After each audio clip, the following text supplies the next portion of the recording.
show here on the 1st of December, and we're having kind of a beautiful day here. Clouds are moving kind of quick there. We got a little bit of smoke.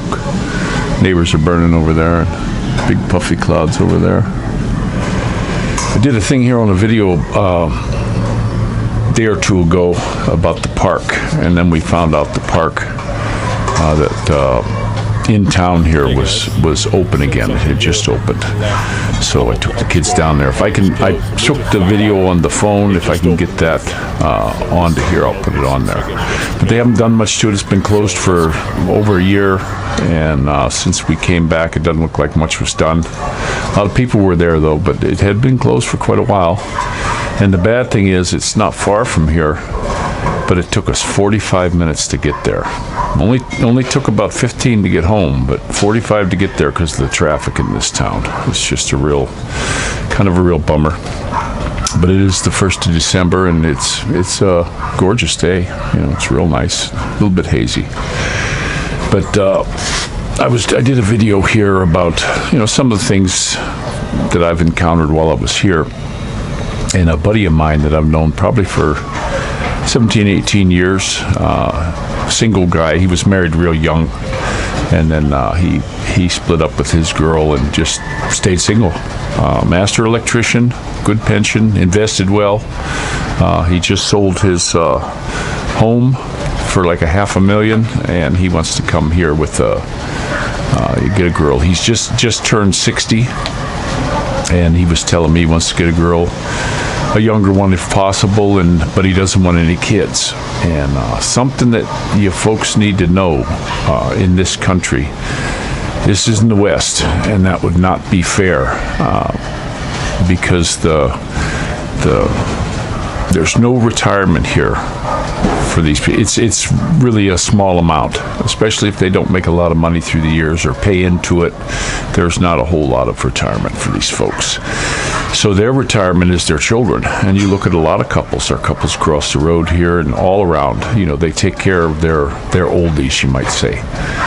So, you know, coming here, I talked with him for about an hour and a half, and I said, man, you know, some of these girls, he said, well, I'm looking for somebody about 30. They're not going to want kids anymore anyway. And I'm saying, no, there's a lot of them that have kids in their 30s.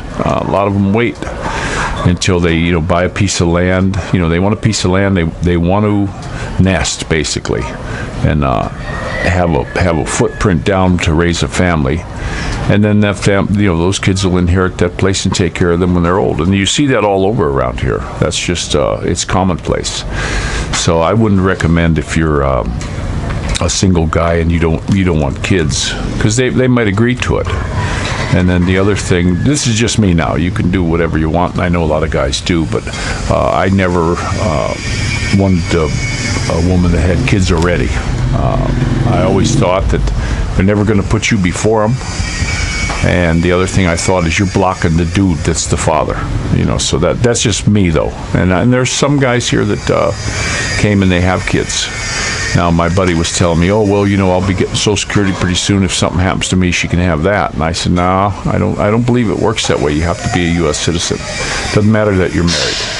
And even if you do have kids, they're not citizens either until you do your birth abroad and, you know, get them their passport and all that kind of stuff, like I did for my kids. And I know my buddy Gary, he wants to do that for his boy.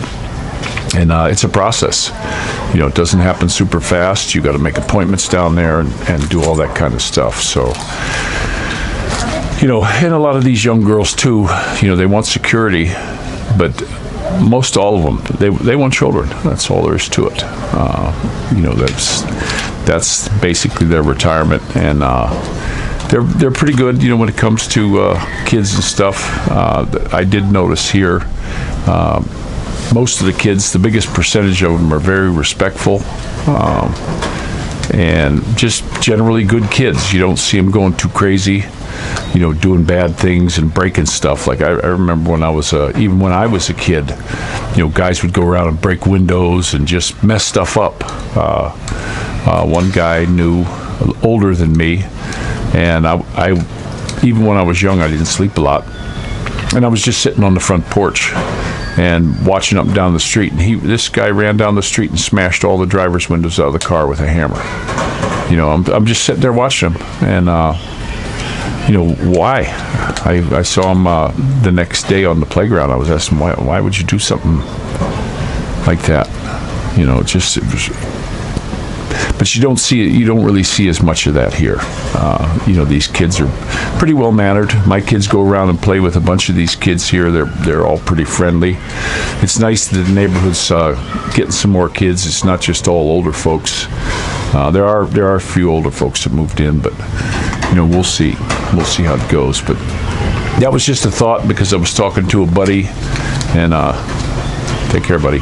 But you know, there's something you definitely got to think of when it comes to these Filipinos, because they're good, sweet people, and you know, you don't want a bad thing. I know my buddy has a pretty good nest egg because he banked all, invested well, and all that, and he's independently wealthy.